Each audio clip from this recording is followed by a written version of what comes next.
నేను డాక్టర్ యుగంధర్, పల్మాలజిస్ట్ని, విధాత హాస్పిటల్, విజయవాడ. ఇక్కడ నేను రెస్పిరేటరీ ప్రాబ్లమ్స్ అన్ని చూస్తూ ఉండే. ముఖ్యంగా ఈరోజు మనం చెప్పుకునేది బ్రాంకియల్ ఆస్మా.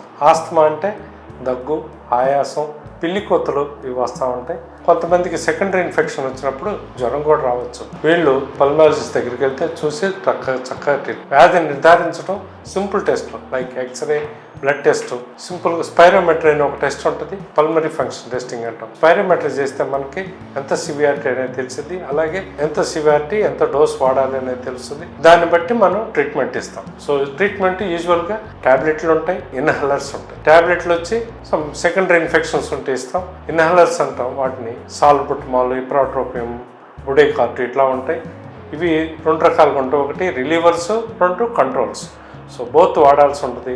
వాడితే చక్కగా కంట్రోల్లోకి వస్తుంది. సో కొంతమందికి అపోహ ఉంది, ఈ ఇన్హేలర్స్ వాడుకుంటే జీవితాంతం వాడుకోలేమో అని అపోహ ఉంటుంది. అట్లానేం లేదు. వ్యాధి కంట్రోల్లోకి వచ్చిన తర్వాత ఆపేయచ్చు. Thank you.